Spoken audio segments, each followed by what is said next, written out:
Hello everyone, welcome to G centric. और ये question एक बार और आया और बहुत सारे बच्चे फिर से एक गच्चा खा गए।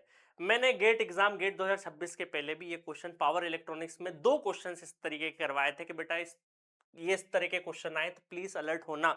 जब भी कभी मल्टीपल हार्मोनिक्स के क्वेश्चन आए तो पावर फैक्टर निकालने में गलती मत करना। फिर भी बहुत सारे बच्चे गलती करके आ गए।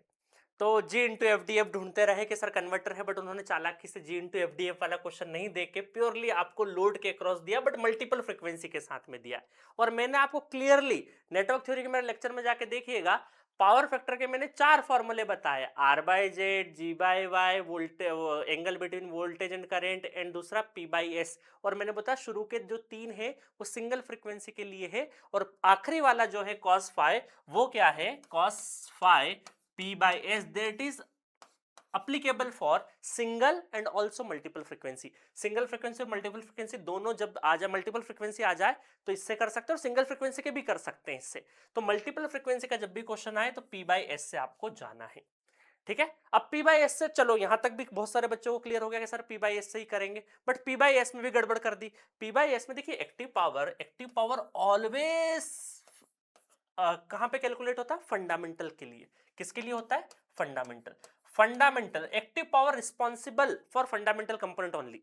एक्टिव पावर किसके लिए, फंडामेंटल कंपोनेंट के लिए ही अप्लीकेबल होता है। तो एक्टिव पावर अगर हम निकालते हैं, एक्टिव पावर निकालते हैं तो V R M S, I R M S, और दोनों के बीच में कॉस फाई। और ये जो आरएमएस है करंट का, देखो यहां पर अगर देखें तो वोल्टेज का एक ही दे रखा है आपको, करंट के अंदर आपको मल्टीपल आपको फ्रीक्वेंसी से, है ना, मल्टीपल हार्मोनिक्स का टू सेम दे दिया क्या, नहीं नहीं नहीं नहीं नहीं नहीं नहीं नहीं नहीं, कुछ गड़बड़ है। देखो यहाँ पे गड़बड़ क्या है, 150 आएगा, क्या आएगा यहाँ पे 150। इसको मैं प्रॉपर कर देता हूँ, ठीक है। तो ये दूसरे फ्रीक्वेंसी पे, सेम फ्रीक्वेंसी पे नहीं है ना, 2 पाई एफ मतलब 50, यहाँ पे 50 हर्ट्ज है और यहाँ पे 150 हर्ट्ज है, ठीक है, मल्टीपल फ्रीक्वेंसी है। तो यहाँ पर आपका जो करंट है वो फंडामेंटल वाला करंट है। कौन सा है, फंडामेंटल करंट। तो देखो यहाँ पर वी आर एम एस क्या है, वी आर एम एस अगर हम देखें तो यहाँ पे 325 divided by root two, peak divided by root two. I R M S fundamental का, सिर्फ और सिर्फ फंडामेंटल का, दैट इज फंडामेंटल और दैट इज थर्ड हार्मोनिक्स। तो यहाँ पर कितना आ जाएगा, 12 डिवाइडेड बाई रूट टू, और दोनों के बीच में एंगल क्या है, दोनों के बीच में एंगल क्या है, साइन साइन और जीरो एंगल है, तो ये हो जाएगा कॉस जीरो मतलब 1, है ना, कॉस जीरो आप चाहें तो प्रॉपर लिख सकते हैं। तो यहां पर P आ गया। S क्या हो जाएगा, देखो S होता है वी आर एम एस और I R M S total R M S, ठीक है। तो यहां पर वी आर एम एस तो आपको पता ही है, वी आर एम एस क्या है, यहाँ पे वी आर एम एस है 325 डिवाइडेड बाई रूट टू, और आई आर एम एस जो है वो अंडर रूट आ जाएगा आपका 12 स्क्वायर डिवाइडेड बाई 2, है ना, क्लियर है। 12 बाय रूट टू का होल स्क्वायर, तो मैंने रूट टू हटा दिया, है ना, 9 स्क्वायर डिवाइडेड बाई 2, ठीक है, ये आ जाएगा। और ये दोनों वैल्यू P और S की वैल्यू आपको यहाँ पे रखनी है ना।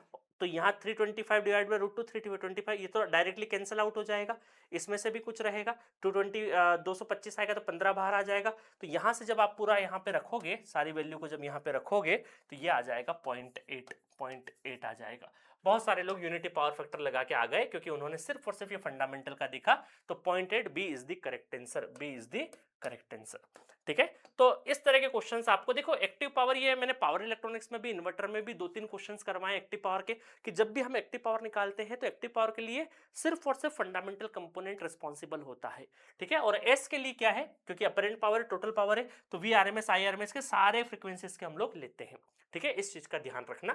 तो बहुत ही बढ़िया क्वेश्चन था, इसमें मिसप्रिंट हो गया था, इस वजह से मैंने यहाँ पे 50 कर दिया था टाइपिस्ट ने, यहाँ पे 150 आएगा, ठीक है, इस चीज का आप ध्यान रखना, ठीक है। तो मिलेंगे नेक्स्ट लेक्चर में नेक्स्ट क्वेश्चन के साथ। Okay, thank you so much.